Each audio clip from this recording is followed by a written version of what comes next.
नमस्ते। आज की इस खास चर्चा में हम इतिहास की सबसे बारीकी से रची गई और रहस्यमयी हत्या की साजिश की गहराई से पड़ताल करेंगे। एक ऐसी साजिश जिसने पूरी दुनिया को स्तब्ध कर दिया था। हम सिर्फ तथ्यों पर बात नहीं करेंगे, बल्कि उस पूरी घटना की परतें खोलेंगे और समझेंगे कि उस रात असल में क्या हुआ था। आइए शुरू करते हैं। तारीख 21 मई 1991, रात के 10:10, तमिलनाडु का श्रीपेरमदूर। चुनावी रैली का माहौल है, चारों तरफ शोर और भारी उत्साह। हजारों की भीड़ अपने चहेते नेता की एक झलक पाने के लिए बेताब है। मंच से बार बार घोषणाएं हो रही हैं। सब कुछ सामान्य लग रहा है, जश्न का माहौल है। किसी को इस बात का जरा सा भी अंदाजा नहीं है कि अगले ही पल ये जश्न एक भयानक खौफ में बदलने वाला है। किस्मत भी उस रात जैसे कोई अलग ही खेल खेल रही थी। जरा इन संयोगों को देखिए। शाम 6 बजे विशाखापट्टनम में हेलीकॉप्टर में खराबी आती है और दौरा रद्द कर दिया जाता है। लेकिन फिर अचानक खबर आती है कि खराबी ठीक हो गई। एक झटके में यू टर्न लिया जाता है। रात 8:30 बजे मद्रास में लैंडिंग होती है और आखिरकार 10:10 पर श्रीपेरम्बदूर पहुंचना। एक के बाद एक हुए ये अजीब संयोग ही उन्हें उस मंच तक खींच लाए थे। 16 ठीक 10:21 पर जब मंच की ओर कदम बढ़ाए जा रहे थे, तभी एक कान फोड़ देने वाला धमाका हुआ। पल भर में सब तबाह। इस धमाके में पूर्व प्रधानमंत्री राजीव गांधी समेत 16 लोगों की जान चली गई। चारों तरफ सिर्फ धुआं, चीख पुकार और तबाही का मंजर था। घटनास्थल पर मौजूद सारे सबूत राख हो चुके थे।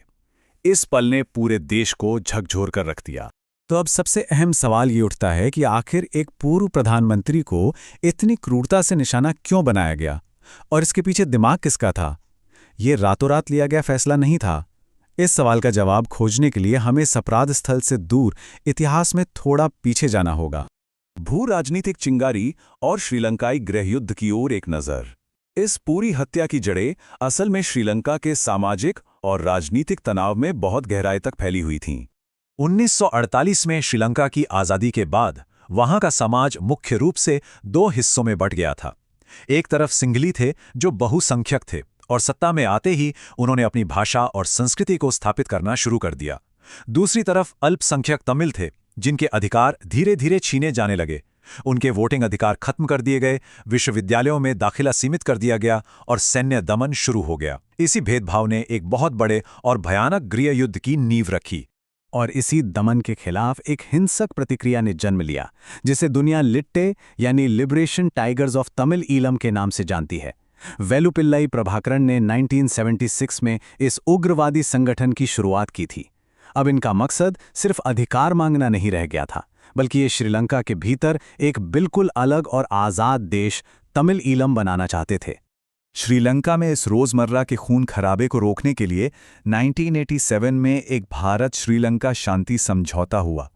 इसमें श्रीलंका की सरकार तमिलों को उनके अधिकार देने और सैन्य कार्रवाई रोकने पर राजी हुई, जबकि लिट्टे को अपने सारे हथियार सरेंडर करने थे। कागज पर देखा जाए तो ये समझौता एकदम सटीक लग रहा था, लेकिन जमीनी हकीकत कुछ और ही निकली। शांति स्थापित करने के लिए भारतीय शांति सेना यानी आईपीकेएफ को श्रीलंका भेजा गया, पर कुछ ही समय में आईपीकेएफ और लिट्टे के बीच ही खूनी संघर्ष छिड़ गया। लिट्टे ने हथियार डालने से साफ मना कर दिया। इस हिंसक युद्ध में 1100 से ज्यादा भारतीय जवानों ने अपनी जान गंवाई। आखिरकार 1990 में भारत सरकार ने अपनी सेना को वापस बुला लिया।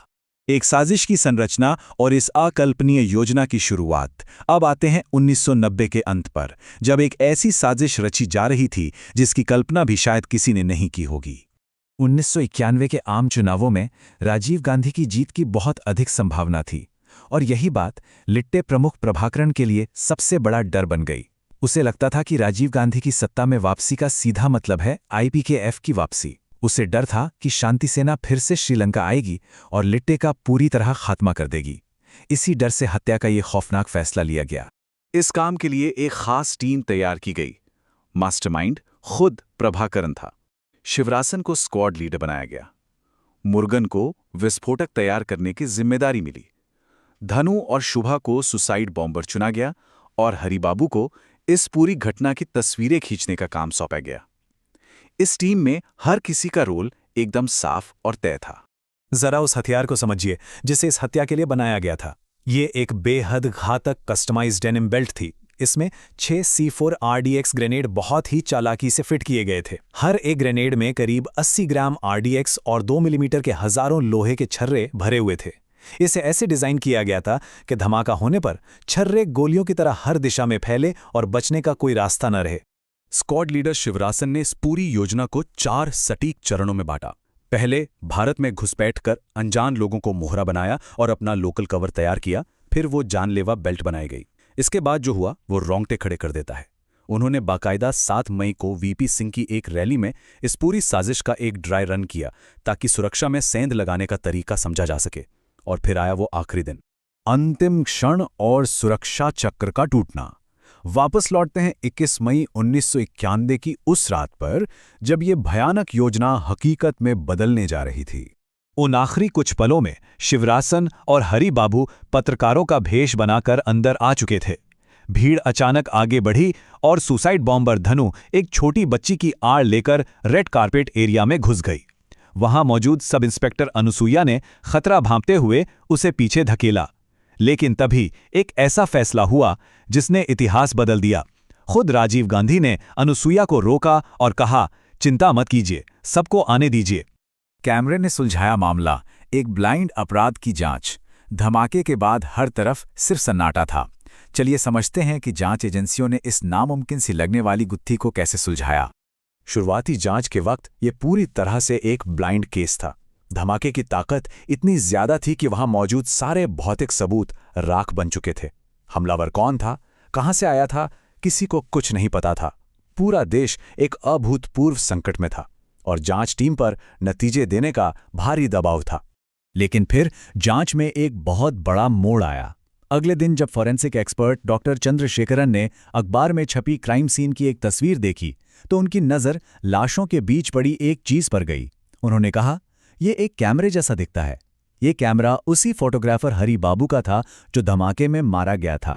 10 जब उस जले और टूटे हुए कैमरे को फोरेंसिक लैब में खोला गया तो अंदर मौजूद रील से सिर्फ 10 तस्वीरें ही सुरक्षित निकाली जा सकीं। महज 10 तस्वीरें।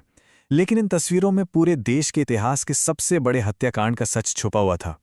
इन 10 तस्वीरों ने जांच की दिशा पूरी तरह पलट दी। इनमें साफ दिख रहा था कि नारंगी और हरे रंग के कपड़े पहने धनु ही वो मानव बम थी।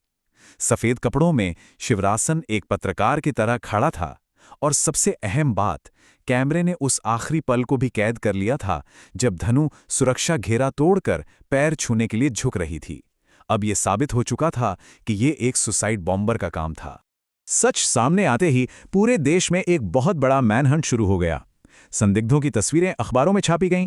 जल्द ही नलिनी और मुरुगन को पकड़ लिया गया और उन्हें ऐन वक्त पर साइनाइड खाने से रोक लिया गया। कुछ महीनों बाद मास्टरमाइंड शिवरासन और उसके साथी बेंगलुरु में घिर गए, लेकिन जिंदा पकड़े जाने के बजाय उन्होंने साइनाइड खाकर या खुद को गोली मारकर अपनी जान दे दी। इस घटना के नतीजे दशकों तक गूंजते रहे। कई कमेटियां बनी और लंबी कानूनी लड़ाई चली। कई दोषियों को फांसी की सजा मिली जिसे बाद में उम्र कैद में बदल दिया गया। और फिर लंबी कानूनी प्रक्रियाओं के बाद साल 2022 में सुप्रीम कोर्ट ने बाकी बचे जीवित दोषियों को रिहा करने का आदेश दे दिया। इस पूरी चर्चा के अंत में एक बात जो सोचने पर मजबूर कर देती है वो ये है कि कैसे महज एक छोटे से वाक्य, उसे आने दो, ने एक पूरे देश के इतिहास की दिशा को हमेशा के लिए बदल कर रख दिया। अगर उस रात सुरक्षाकर्मी की बात मान ली गई होती तो शायद आज हालात कुछ और होते। ये घटना हमें दिखाती है कि कैसे भू राजनीति, गहरी साजिशें और कभी-कभी पल भर में लिया गया एक छोटा सा फैसला भी इतिहास के पन्नों में हमेशा के लिए दर्ज हो जाता है। इस चर्चा में शामिल होने के लिए बहुत बहुत धन्यवाद।